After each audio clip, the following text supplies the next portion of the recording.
feeling and playing like I've been the number one like all year, or we're both number ones. Is that something that a guy needs to have at this level, especially with EFO going down now? I think when guys say you have to have confidence in your ability and confidence in the system. And I think that's what Troy has. Troy's, being on the other side of EFO has gotten challenged early on. He got a lot of action, and the action wasn't. He didn't see it as they're attacking themselves. This is an opportunity to prove I can do it, and that's what he did. I think that's what you got to have. You have to have that belief that you can do it, and then opportunity. And as we move forward, next guys are going to get that opportunity to show that they can do it. Don, talking about Troy, tell us about what you've seen in his growth since we saw him as a freshman, and he had a couple tough games like against USC, etc.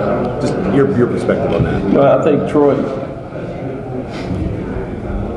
Last spring, Troy, he had played on and off his career, but last spring he kind of asserted himself, and all of a sudden we're going. Troy looked pretty good, and then fall camp he was MVP. I mean, he was unreal in fall camp, and at that point we said, we got a guy. There's another guy. Was injured in the Michigan State game, but showed a real high degree of competitiveness because I think he had a significant enough injury not to play anymore. And he asked for a brace and went out and played and finished really strong. And so we knew we had a guy. And he's just continued to progress, every game since then. The thing that's been really neat about Troy is Troy was a guy that wouldn't say much at all. He played, kind of do his thing. You see him over with his buddies and he talked a little bit, but on the field he wouldn't verbally. He would not be a vocal guy. And now he's feeling right at home, communicating, talking. He's developed a guy in all aspects for us. And you mentioned Mark's personality in there about the way he motivates guys. How is he different in 2 years now? Say the first 2 years under Chip. Like what's changed between he and Chip?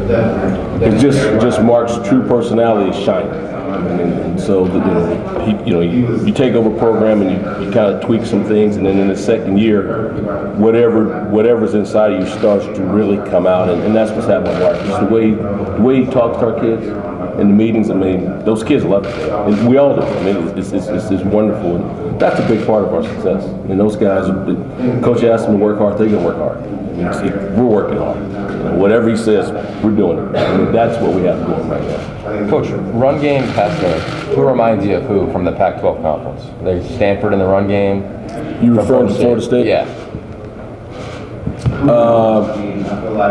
Little Michigan State, Florida. Little Michigan State, little Stanford.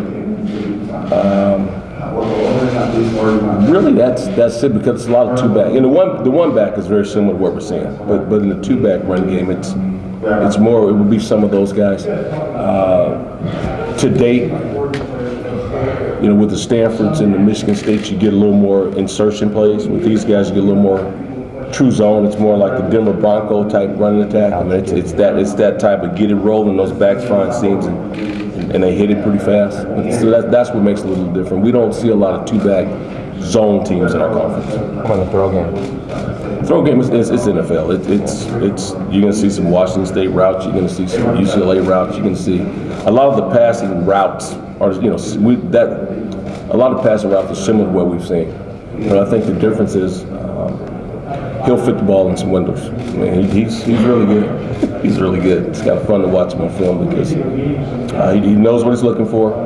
And they'll run a route, then they'll run another route, and that route will be similar. There'll be just a guy will just stop and he'll just put it in there. Do you try to confuse him with a variety of different looks or stunts, or is it just play really fast and just play what we do? I think our charge all year has been we've got to mix up zone. We've got to mix up some 3-man rush, 4-man rush, 5-man rush, a little max pressure. You got to mix up zones, man-to-man, and man-free. You got to mix all that up. And then you got to disguise it a little bit. You just can't. I don't believe you can give quarterbacks at this level. We can't do it with Marcus.